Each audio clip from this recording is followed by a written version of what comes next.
نحمده ونصلي على رسوله الكريم أما بعد فأعوذ بالله من الشيطان الرجيم بسم الله الرحمن الرحيم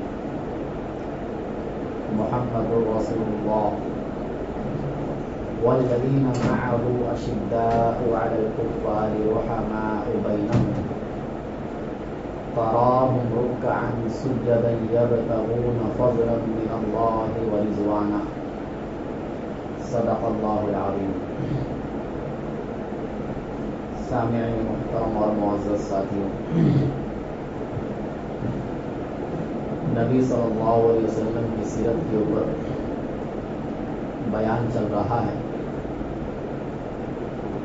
اور میں یہ بتا رہا تھا کہ اللہ کے نبی صلی اللہ علیہ وسلم اس کائنات کے سب سے کامیاب ترین انسان ہیں. اس کی بہت سی وجوہات میں نے بتائی. اسی طرح کسی کے کامیاب ہونے کی سب سے بڑی دلیل یہ بھی ہوتی ہے کہ ان کے پاس جو اٹھنے بیٹھنے والے لوگ ہیں، ان کے ساتھ زندگی گزارنے والے جو لوگ ہیں، وہ کیسے لوگ ہیں. اگر وہ بہت اچھے لوگ ہیں تو مطلب ان کی تربیت کرنے والے بھی بہت کامیاب ہیں، اور اگر وہ بہت برے لوگ ہیں تو مطلب ان کی تربیت کرنے والا، ان کا لیڈر بھی بہت برا ہے. یہ کسی کے کامیاب اور ناکام ہونے کی سب سے بڑی دلیل مانی جاتی ہے. اگر آپ نبی صلی اللہ علیہ وسلم کی زندگی پر غور کریں گے تو اولاً تو اللہ کے نبی صلی اللہ علیہ وسلم نے پوری دنیا میں جو انقلاب برپا کیا، جس طاقت کے ذریعے سے انقلاب برپا کیا، وہ نبی صلی اللہ علیہ وسلم کی طاقت محبت کی طاقت تھی. دنیا کی سب سے بڑی طاقت کسی بھی انسان کے پاس وہ محبت کی طاقت ہے، پیار کی طاقت ہے، تواضع اور انکساری کی طاقت ہے. جب تک کسی بھی لیڈر کے اندر یہ والی صفت پیدا نہیں ہوگی، وہ اپنے پاس اٹھنے بیٹھنے والے لوگوں کے دل کو نہیں جیت سکتا ہے. جسم پر حکمرانی کرنا الگ چیز ہے اور دلوں پر حکمرانی کرنا الگ چیز ہے. ہمارے نبی صلی اللہ علیہ وسلم نے اپنے صحابہ کرام کے جسموں پر بھی حکومت کی ہے اور دلوں پر بھی حکومت کی ہے. بلکہ دلوں پر حکومت پہلے کی ہے، جسموں پر حکومت بعد میں کی ہے. اور اس کی سب سے بڑی وجہ خود قرآن کریم بھی بیان کرتا ہے کہ وَلَوْ كُنْتَ فَظًّا غَلِيظَ الْقَلْبِ لَانفَضُّوا مِنْ حَوْلِكَ. اے پیغمبر محمد صلی اللہ علیہ وسلم، اگر آپ سخت دل ہوتے، آپ کی طبیعت میں نرمی نہ ہوتی، سختی ہوتی، تو یہ صحابہ کرام کا جو مجمع آپ اپنے ارد گرد دیکھ رہے ہیں، یہ مجمع آپ کو نظر نہیں آتا. یہ نظر اسی لیے آ رہا ہے کہ آپ نے محبت اور پیار کے ذریعے سے ان کے دل کو جیتا ہے، اور ایسا جیتا ہے کہ اب یہ آپ کے پاس سے جدا ہونے کے لیے تیار نہیں ہے. جب ان کے دلوں کو نبی صلی اللہ علیہ وسلم نے جیت لیا، صحابہ کرام کے دلوں کو، تو ان کی تربیت پھر ایسی فرمائی کہ نبی صلی اللہ علیہ وسلم کے بدولت وہ صحابہ بھی دنیا کے کامیاب ترین انسان بنے. جبکہ نبی کے آنے سے پہلے وہی لوگ جن کو ہم صحابہ کہتے ہیں، اس کائنات کے سب سے برے لوگ سمجھے جاتے تھے تربیت نہ ہونے کی وجہ سے. وہاں صدیوں سے کوئی پیغمبر نہیں آیا تھا. مکہ کے اندر ہزاروں سال سے کوئی کتاب ان کے پاس نہیں تھی. تورات یہودیوں کے پاس تھی، بائبل عیسائیوں کے پاس تھی، زبور کا کوئی نام و نشان نہیں تھا. تو ان کے پاس تو کوئی کتاب ہی نہیں تھی نا جس کے ذریعے سے یہ اپنی تربیت کر سکے. ہزاروں سال سے نہ پیغمبر آئے ان کے پاس، نہ کوئی کتاب ان کے پاس آئی. ان کی اخلاق بالکل ختم ہو چکے تھے، انسانیت اس میں سے ختم ہو چکی تھی. لیکن انہی صحابہ کرام پر پھر اللہ کے نبی صلی اللہ علیہ وسلم نے دل جیتنے کے بعد محنت کی اور ان میں وہ خوبیاں پیدا کی کہ جس کے ذریعے سے وہ دنیا کے بھی کامیاب ترین انسان بنے. دیکھیے ایک تو یہ ہے کہ وہ آخرت کے کامیاب ترین انسان ہے، اس میں تو کوئی شک ہی نہیں ہے کہ صحابہ کرام آخرت کے اعتبار سے سب سے کامیاب انسان ہے. دنیا میں ان کو پروانہ مل گیا کہ اللہ ان سے راضی ہے اور وہ اللہ سے راضی ہیں، رضی اللہ عنہم و رضوان کا پروانہ مل گیا. میں بات یہ کر رہا ہوں کہ اللہ تعالی، اللہ کے نبی نے ان میں ایسی صفات پیدا کی ہیں کہ جن صفات کے ذریعے سے وہ دنیا میں بھی کامیاب ترین انسان بنے. دین اس کا نام بالکل بھی نہیں ہے کہ صرف آپ آخرت کے اعتبار سے کامیاب ہو جائے، دنیا کے اعتبار سے ناکام ہو. دین یہ نہیں سکھاتا ہے. دین یہ سکھاتا ہے کہ آپ دین اور دنیا دونوں اعتبار سے کامیاب ہو. اس لیے جو سب سے مشہور دعا ہے جب ہم نماز کے بعد دعا مانگتے ربنا آتنا فی الدنیا حسنہ وفی الآخرۃ حسنہ، اس میں دنیا میں کامیابی کا ذکر پہلے ہے. اے ہمارے پروردگار، آپ ہمیں دنیا میں بھلائی عطا فرما اور آخرت کی بھی بھلائی عطا فرما اور آپ ہمیں جہنم سے بچا. تو پتہ یہ چلا کہ دین جو طریقہ ہمیں سکھاتا ہے، جو اوصاف ہمارے اندر پیدا کرنے کی کوشش کرتا ہے، ان اوصاف کے ذریعے سے ہم دنیا میں پہلے کامیاب ہوتے ہیں، آخرت میں اس کے بعد کامیاب ہوتے ہیں. آخرت کی کامیابی یہ ہے کہ آپ نماز پڑھیں گے، آپ روزہ رکھیں گے، آپ زکوٰۃ دیں گے، اگر اللہ نے آپ کو استطاعت دی آپ بیت اللہ کا حج کریں گے، یہ آخرت کی کامیابی ہے. لیکن اللہ کے نبی صلی اللہ علیہ وسلم نے دنیا میں کامیابی کے اصول الگ بتلائے ہیں اور آخرت میں کامیابی کے اصول الگ بتلائے ہیں. اگر ایک انسان آخرت کی کامیابی کے اصول کو اپناتا ہے، دنیا کی کامیابی کے اصول کو نظر انداز کر دیتا ہے، تو ہو سکتا ہے وہ آخرت کے اعتبار سے بہت کامیاب ہو لیکن دنیا کے اعتبار سے وہ ناکام انسان ہوگا. اور کچھ ایسے بھی لوگ ہوں گے جو دنیا میں کامیابی کے اصول اپنا رہا ہے لیکن آخرت کے کامیابی کے اصولوں کو نہیں اپنا رہا ہے. تو ہو سکتا ہے وہ دنیا کے اعتبار سے بہت کامیاب ہوگا لیکن آخرت کے اعتبار سے اللہ کی نظر میں وہ ناکام انسان ہوگا. صحابہ کرام دین کے بھی اعتبار سے کامیاب تھے، دنیا کے اعتبار سے بھی کامیاب تھے. دیکھو دین دنیا میں کامیابی کیسے ملے گی؟ آپ تجارت کریں گے، آپ بزنس کریں گے، آپ کو دنیا میں کامیابی ملے گی. اب اگر ایک انسان صرف نماز روزے پر اپنی زندگی گزار رہا ہے اور دنیا میں کمانے کے اسباب کو وہ اختیار نہیں کر رہا ہے تو اللہ کی نظر میں وہ آخرت کے اعتبار سے کامیاب تو ہو سکتا ہے لیکن دنیا کے اعتبار سے کامیاب نہیں ہوگا. اور ایک انسان دکان بڑی کھول لیا، بزنس بڑا کھول لیا، گاڑی خرید لیا، بنگلے خرید لیا، سب کچھ ہو گیا، دنیا کی ہر چیز ان کے پاس، لیکن نماز روزہ ان کی زندگی میں نہیں ہے، تو وہ انسان دنیا کے اعتبار سے کامیاب ہوگا لیکن آخرت کے اعتبار سے کامیاب نہیں ہوگا. دین یہ نہیں سکھاتا ہے کہ آپ ایک طرف سے کامیاب ہو دوسری طرف سے ناکام ہو. دین ہمیں سکھاتا ہے کہ آپ دین اور دنیا دونوں اعتبار سے کامیاب ہو. آخرت کے اعتبار سے جو چیز کامیابی والی ہے وہ ہمیں معلوم ہے. دنیا کے اعتبار سے کامیابی والی کچھ باتیں اللہ کے نبی نے صحابہ میں منتقل کی تھی. وہ کیا تھا؟ سب سے پہلی چیز جو صحابہ کرام کو اللہ کے نبی صلی اللہ علیہ وسلم نے سکھلایا تھا دنیا میں کامیابی کے اصول، پہلا اصول علم ہے.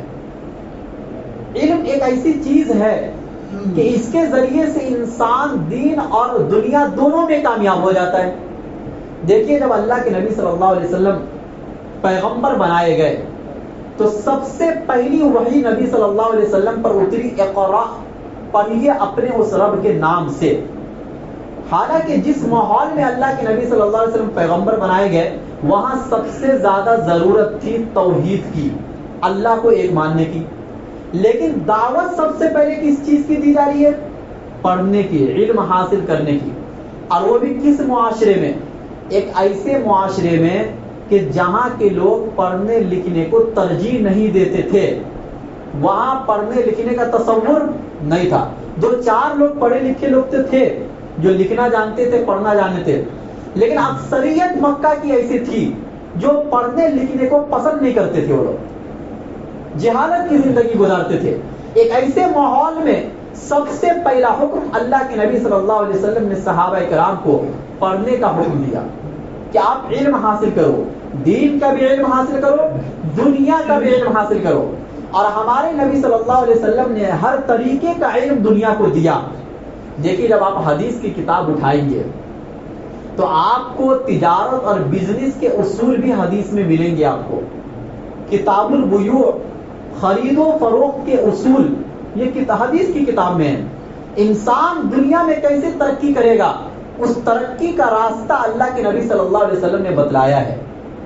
انسان ڈاکٹری کا علم حاصل کرتا ہے، آپ حدیث کی کتاب اٹھائیے، آپ کو پورا ایک باب ملے گا کتاب الطب، ڈاکٹری کی کتاب. اللہ کے نبی صلی اللہ علیہ وسلم نے ڈاکٹری کے اصول بتلا کر دنیا کو گئے ہیں. آپ اسی طریقے سے جج بننا چاہتے ہیں، وکیل بننا چاہتے ہیں، آپ حدیث کی کتاب اٹھائیے، آپ کو پورا ایک باب ملے گا کتاب و ادب القاضی. اس زمانے میں جو قاضی اور جج بنتے تھے اس کے سارے اصول اللہ کے نبی صلی اللہ علیہ وسلم نے حدیث کی کتابوں میں بتلا دیا. اور آج دنیا کے اندر بڑے بڑی یونیورسٹی کے اندر اللہ کے نبی صلی اللہ علیہ وسلم کے بتائے ہوئے اصولوں کو پڑھایا جاتا ہے، ان لا اور قانون کو پڑھایا جاتا ہے، اور اسی قانون کو پڑھ کر دنیا کے بڑے بڑے یونیورسٹی کے اندر لوگ جج اور وکیل بنا کرتے ہیں. جب انسان ان اصولوں کو پڑھتا ہے اور پھر اس کے بعد آپ کی لکھی ہوئی کتابوں میں جو اصول ہے آپ اس کا موازنہ کیجئے، مقابلہ کیجئے، آپ کو برابر ملے گا. پتہ چلا کہ اللہ کے نبی صلی اللہ علیہ وسلم جہاں ایک طرف نماز اور روزے کی تعلیم دیتے تھے، جہاں نماز اور روزے کے مسائل سکھاتے تھے، وہیں اللہ کے نبی صلی اللہ علیہ وسلم اسی ممبر پر بیٹھ کر دنیا میں ترقی کے اصول بھی بتلاتے تھے، بزنس کا طریقہ بھی بتلاتے تھے. اللہ کے نبی صلی اللہ علیہ وسلم فیصلہ کرنے کا طریقہ بھی بتاتے تھے. اللہ کے نبی صلی اللہ علیہ وسلم میڈیکل سائنس کے اندر آپ کیسے ترقی کریں گے وہ ترقی کا راستہ بھی بتلاتے تھے. دونوں چیز بتلاتے تھے. یہی وجہ ہے کہ صحابہ کرام دنیا کے علوم میں بھی مہارت تامہ رکھتے تھے. صحابہ کرام کے بارے میں آتا ہے کہ انہوں نے ایک جنگ ایسی لڑی ہے کہ سمندر میں کشتی کے ذریعے سے جنگ لڑی گئی ہے حضرت امیر معاویہ کی حکومت میں. آپ یہ بتائیے کہ سائنس اور ٹیکنالوجی کے علم کے بغیر سمندر میں لڑائی کرنا یہ کوئی آسان کام ہے؟ جب تک انسان کے پاس وہ علم نہیں ہوگا وہ سمندر میں کود کر لڑائی نہیں کر سکتا ہے. پتہ چلا یہ علم ان کے پاس تھا. اس زمانے کے اعتبار سے دنیا کا جتنا بھی علم ایک انسان کو ہونا چاہیے صحابہ کرام میں وہ تمام علم موجود تھا. تو سب سے پہلی چیز اللہ کے نبی صلی اللہ علیہ وسلم نے اپنی امت کو یہ تعلیم دی کہ اپنے بچوں کو پڑھاؤ، خود بھی پڑھو، اپنے بچوں کو بھی پڑھاؤ. اور پہلے زمانے میں جب کوئی بچہ دین کا علم حاصل کرتا تھا تو وہ 80% دین کا علم حاصل کرتا تھا اور 20% دنیا کا بھی علم حاصل کرتا تھا. اور کوئی بچہ جب دنیا کا علم حاصل کرتا تھا تو وہ 80% دنیا کا علم حاصل کرتا تھا اور 20% دین کا علم بھی حاصل کرتا تھا. آج کیا ہو گیا ہے کہ مدرسے میں صرف دین کا علم ہے تو دنیا کا علم نہیں، اور اسکول اور کالج میں صرف دنیا کا علم ہے تو دین کا علم نہیں ہے، جس کے ذریعے سے ہم دین سے آہستہ آہستہ دور ہوتے چلے گئے. نہ دین کی کامیابی ملی نہ دنیا کی کامیابی ملی. دنیا کی کتابوں کو پڑھ لکھ کر آپ ڈاکٹر انجینئر تو بن گئے لیکن آپ میں انسانیت نہیں آئی. وہ کیوں نہیں آئی؟ اس لیے کہ آپ دین کے علم سے دور ہو گئے. تو آج مدارس کے اندر اس بات کی کوشش تو کی جا رہی ہے کہ مدرسے کے بچے جہاں دین کا علم حاصل کرتے ہیں کچھ نہ کچھ دنیا کا علم بھی حاصل کریں گے. آج یہ چیز کی کوشش کی جا رہی ہے لیکن اسکول اور کالج کے اندر یہ کوشش نہیں ہو رہی ہے. وہاں مکمل دنیا کا علم ہے، دین کا علم تو ہے ہی نہیں، اس کا تصور بھی نہیں ہے. تو اسی لیے پہلے زمانے میں جو پڑھائی ہوتی تھی وہ الگ تھی اور آج جو مدارس اور اسی طریقے سے اسکول اور کالج ہیں ان کے اصول الگ ہیں. دوسری چیز جو اللہ کے نبی صلی اللہ علیہ وسلم نے صحابہ کرام کو کامیابی کے اصول بتلائے وہ یہ تھے کہ با مقصد زندگی گزارنا. زندگی میں آپ کا اپنا کوئی مقصد ہونا چاہیے.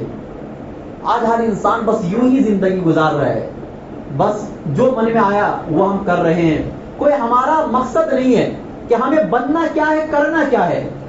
صحابہ کرام کا جہاں سب سے بڑا مقصد تھا اللہ کو راضی کرنا, آخرت کو حاصل کرنا, جنت کو حاصل کرنا, وہیں سب سے بڑا مقصد یہ بھی تھا صحابہ کرام کا کہ پوری دنیا میں چل پھر کر انصاف قائم کرنا. یہ صحابہ, ہر صحابہ کرام کے اندر یہ چیز پائی جاتی تھی کہ ان کا دنیا میں سب سے بڑا مقصد بن گیا تھا کہ جہاں ظلم و ستم کو وہ لوگ دیکھتے تھے وہاں انصاف کی راہیں قائم کرتے تھے, انصاف کی ہوا چلاتے تھے. وہ لوگ جس ملک میں بھی گئے صحابہ کرام اور جس علاقے میں بھی گئے صحابہ کرام, وہاں سے ظلم و ستم کو پہلے ختم کیا اور انصاف کو وہاں قائم کیا. صحابہ کرام زبردستی کسی کو مسلمان بنانے کی کوشش نہیں کرتے تھے, انصاف کی کوشش کرتے تھے کہ دنیا میں امن و انصاف قائم ہو. یہ ہر صحابہ کا اپنا ایک مقصد تھا. کیا ہمارے اندر یہ مقصد ہے؟ بالکل بھی نہیں ہے. ہم تو اپنی زندگی کا مقصد ہی نہیں سمجھ پا رہے کہ اللہ تعالیٰ نے ہمیں دنیا میں بھیجا کیوں ہے. یہی مقصد ہم نہیں سمجھ پا رہے ہیں کہ اس کے علاوہ دوسرے مقاصد ہم کیسے سمجھیں گے. تو صحابہ کرام کو اللہ کے نبی صلی اللہ علیہ وسلم نے تیار کیا تھا, ایک ٹیم تیار کی تھی. انہیں یہ بتلایا تھا کہ دنیا میں جب تم زندگی گزارو گے تو تمہارا ایک مقصد ہونا چاہیے. ہم اپنے بچے کو جب اسکول اور کالج پڑھاتے ہیں تو ہمارا ایک مقصد ہونا چاہیے کہ بچے کو بنانا کیا ہے. شروع سے ہمارا کوئی مقصد نہیں ہوتا ہے, جب ہم آخر میں پہنچتے ہیں تب جا کے پھر کنفیوژن کا شکار ہو جاتے ہیں کہ ان کو بنانا کیا ہے. پھر ہوتا ہے کہ ہم کچھ بھی نہیں بنا پاتے. تو اسی لیے شروع سے ہم کوئی بھی کام کریں تو ہمارا ایک مقصد ہونا چاہیے. اور سب سے بڑا مقصد اللہ کو راضی کرنے کے بعد اس دنیا کے اندر دنیا میں انصاف قائم کرنا ہے. یہ سب سے بڑا مقصد ہے. قرآن آیا تھا اس لیے, پیغمبر محمد صلی اللہ علیہ وسلم دنیا میں آئے تھے اس لیے تاکہ دنیا کے اندر انصاف قائم ہو. عورتوں کو جو ظلم و ستم ہو رہا تھا ان کو انصاف دلایا جائے. مظلوموں, بے قصور یتیموں, بے سہاروں پر جو ظلم و ستم ہو رہا تھا ان کو انصاف دلایا جائے. جو بے گناہ مجرم قرار دے دیے گئے ہیں ان کو جیل سے چھڑایا جائے.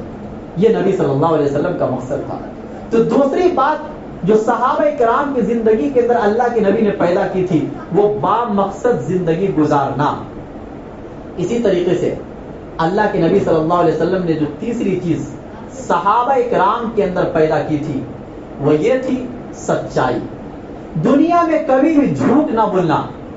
جب صحابہ کرام اللہ کے نبی صلی اللہ علیہ وسلم کے ہاتھوں پر ایمان لائے اور اس دن جب اللہ کے نبی نے بتلا دیا کہ تم دنیا میں جھوٹ نہ بولنا, وہ ان کا پہلا دن اور دنیا سے جانے کا آخری دن, اس کے درمیان میں کسی صحابہ نے کبھی بھی جھوٹ نہیں بولا ہے.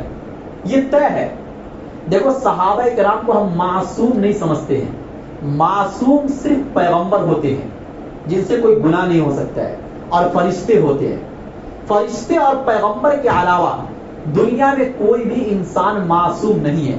صحابہ کرام سے گناہ ہو سکتا ہے, غلطیاں ہو سکتی ہے, لیکن صحابہ کے بارے میں ہمارا یہ عقیدہ ہے کہ اگر ان سے کوئی غلطی ہوئی بھی ہوگی تو وہ دنیا میں توبہ کر کے گئے ہیں, بغیر توبہ کے وہ دنیا سے نہیں گئے. اب جب وہ اللہ کے سامنے حاضر کیے جائیں گے تو ان کے نامہ اعمال میں ایک بھی گناہ نہیں ہوگا. اس طریقے سے اللہ نے صحابہ کو بچایا ہے. لیکن ہم معصوم نہیں سمجھتے. لیکن معصوم نہ سمجھنے کے بعد بھی صحابہ سے جھوٹ والا گناہ نہیں ہو سکتا ہے. کیوں؟ اس کی سب سے بڑی وجہ یہ ہے کہ اگر صحابہ کی طرف جھوٹ کی نسبت اگر ایک مرتبہ بھی ہو گئی تو قرآن اور حدیث کے اوپر سے ہمارا بھروسہ ختم ہو جائے گا. کیونکہ یہ قرآن اور حدیث کو ہم تک پہنچانے والے کون ہیں؟ صحابہ کرام ہیں. اس لیے دوسری غلطیاں تو ان سے ہو سکتی ہے لیکن جھوٹ والی غلطیاں نہیں ہو سکتی ہے. اس سے اللہ نے ان کو بچا لیا. یہی وجہ کہ جب ہم حدیث کی کتاب پڑھتے ہیں اور حدیث میں جب راویوں پر بحث ہوتی ہے کہ امام بخاری نے فلاں سے حدیث سنی, انہوں نے فلاں سے حدیث سنی, انہوں نے فلاں سے حدیث سنی اور انہوں نے صحابہ سے حدیث سنی, تو سب کے بارے میں تحقیق ہوتی ہے کہ بھائی یہ آدمی کیسا تھا, یہ آدمی کیسا تھا, یہ آدمی کیسا تھا. جب بات صحابہ کرام تک پہنچتی ہے تو تمام محدثین یہ فرماتے ہیں کہ صحابہ کرام کے بارے میں کوئی تحقیق نہیں ہوگی. ان کی تحقیق اللہ کر چکے ہیں اب دوبارہ سے ہمیں اور آپ کو ان کے بارے میں تحقیق کرنے کی ضرورت نہیں ہے. صحابہ سب کے سب انصاف پرست تھے اور سب کے سب سچے تھے. کسی بھی ایک صحابی سے زندگی میں ایمان لانے کے بعد جھوٹ بولنا ثابت نہیں ہے کسی بھی طریقے سے. تو اللہ کے نبی صلی اللہ علیہ وسلم نے ان کی ایسی تربیت کی کہ وہ زندگی میں کبھی بھی جھوٹ نہیں بولے.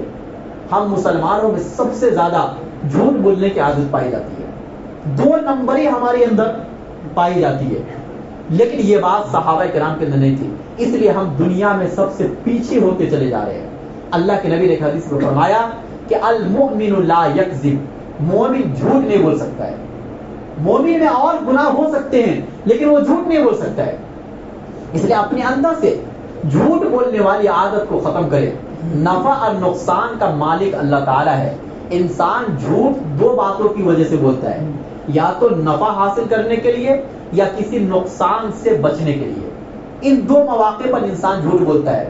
لیکن نفع کا مالک بھی اللہ ہے اور نقصان سے بچانے کا مالک بھی اللہ تعالیٰ ہے.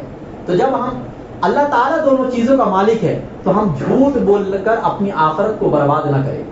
تو یہ تیسری صفت اللہ کے نبی صلی اللہ علیہ وسلم نے صحابہ کرام کے اندر منتقل کی تھی کہ صحابہ کبھی جھوٹ نہیں بولتے تھے. چوتھی صفت جو صحابہ کرام کے اندر اللہ کے نبی صلی اللہ علیہ وسلم نے پیدا فرمایا تھا وہ نیکی کی صفت تھی. وہ تمام کے تمام صحابہ, ان کو جب یہ پتہ چل جاتا تھا کہ یہ نیکی کا کام ہے, یہ اچھائی کا کام ہے, اس کام کو وہ چھوڑتے نہیں تھے. ہر نیکی کا کام ان کے اندر پایا جاتا تھا. ایک مرتبہ قرآن کی یہ آیت اتری کہ تم ہرگز نیک نہیں بن سکتے ہو جب تک کہ تمہارے پاس جو سب سے محبوب اور پسندیدہ چیز ہے اس کو اللہ کے راستے میں خرچ نہ کر دو. یہ نہیں فرمایا کہ تم اس وقت تک نیک نہیں بن سکتے جب تک کہ تم نماز نہ پڑھ دو, جب تک کہ تم روزہ نہ رکھ لو. یہ تو کرتے ہی تھے صحابہ کرام, یہ کرنا ان کے لیے کوئی مشکل نہیں تھا. لیکن جب قرآن کی آیت اتری کہ اپنے پاس جو سب سے محبوب چیز ہے آپ اس کو اللہ کے راستے میں خرچ کر دو. چنانچہ حضرت ابو طلحہ انصاری رضی اللہ تعالیٰ عنہ, بہت مشہور قصہ ہے ان کا ایک باغ تھا جن کا نام تھا بیروحا, بہت قیمتی باغ تھا. اس باغ میں ایک کنواں تھا جس کا پانی بہت میٹھا تھا, اور اللہ کے نبی صلی اللہ علیہ وسلم بھی اس کنویں کا پانی نوش فرماتے تھے کیونکہ وہ مسجد نبوی کے بالکل بازو میں تھا. آج وہ کنواں جو ہے مسجد نبوی کے اندر آ گیا, اگرچہ وہ کنواں نہیں ہے لیکن مسجد نبوی اتنی بڑی بنا دی گئی کہ وہ باغ اور وہ کنواں سارا سب مسجد کے اندر آ گیا.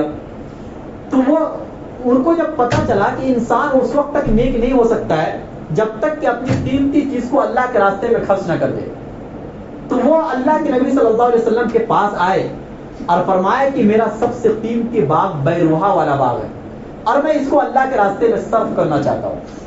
اللہ کے نبی صلی اللہ علیہ وسلم نے فرمایا کہ اپنے رشتہ داروں میں تقسیم کر دو. چنانچہ انہوں نے اپنے رشتہ داروں میں تقسیم کر دیا. وہ اتنا قیمتی باغ تھا کہ ایک مرتبہ حضرت امیر معاویہ رضی اللہ تعالیٰ اپنے دور خلافت میں اس باغ کا ایک حصہ خریدنا چاہا کسی ضرورت کی وجہ سے. حضرت حسان بن ثابت رضی اللہ عنہ کے حصے میں جو باغ آیا تھا, باغ کا اتنا حصہ انہوں نے خریدنا چاہا, وہ تھوڑا سا حصہ تھا, اس کی قیمت اس زمانے میں 1,00,000 درہم تھی. صرف ایک حصے کی قیمت کتنی تھی؟ 1,00,000 درہم. اس زمانے میں سوچو پورے باغ کی کتنی قیمت ہوگی, کتنے لاکھ دراہم میں وہ باغ بیچا جا سکتا تھا.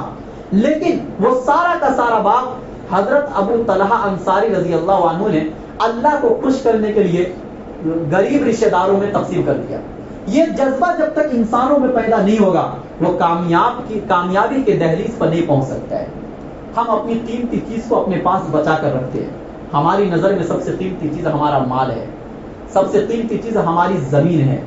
اللہ یہ نہیں کہتا کہ پورا مال خرچ کر دو, پوری زمین اللہ کے راستے میں دے دو, نہیں.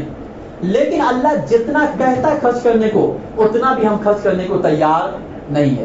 یہ دنیا میں کامیابی کا چوتھا اصول تھا جس کو ہم بھول گئے. اس کے بغیر کامیابی نہیں ہو سکتی ہے.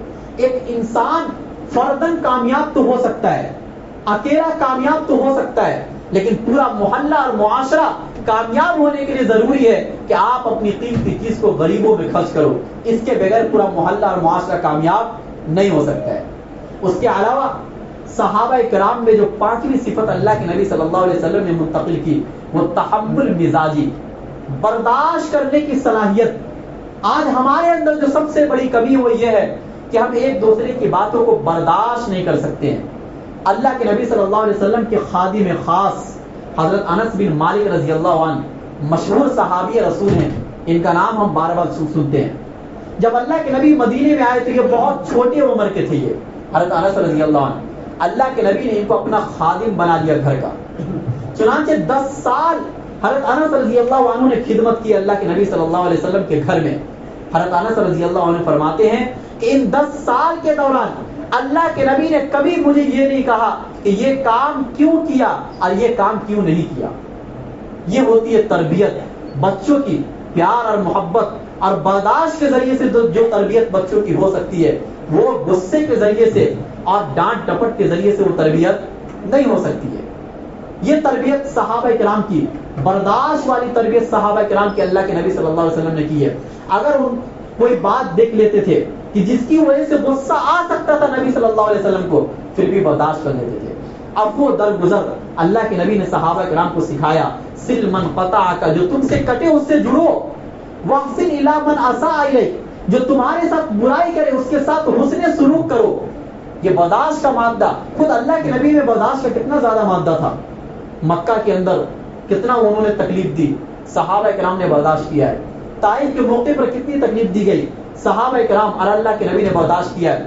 ایسا برداشت کا جذبہ ان کے اندر پیدا کیا کہ دنیا میں اس کی مثال نہیں دی جا سکتی ہے. اسی طریقے سے تواضع والی صفت ان کے اندر پیدا کی, جھکنے والی صفت. آج ہمارے اندر یہ بھی کمی ہے کہ ہم میں سے ہر آدمی اپنے آپ کو بڑا سمجھتا ہے, کوئی کسی کے سامنے جھکنے کے لیے تیار نہیں ہے. اور اسی طریقے سے فرمایا اللہ کے نبی نے, من تواضع للہ, جو اللہ کے لیے جھکے گا کسی کے سامنے, اللہ اس کو بلند کر دے گا. کبھی ہم سے غلطی ہو گئی, مان لیجئے, ہم جھک جائے, ہم معافی مانگ لے, معافی مانگنے سے کوئی بھی انسان چھوٹا نہیں ہوتا ہے. یہ بات اللہ کے نبی صلی اللہ علیہ وسلم نے صحابہ کرام کے اندر سکھلائی تھی. اور یہ دنیا کی کامیابی کے اصول میں سے یہ بھی اصول ہے. جب تک انسان کے اندر تواضع پیدا نہیں ہوگی, وہ من حیث القوم کامیاب نہیں ہو سکتا.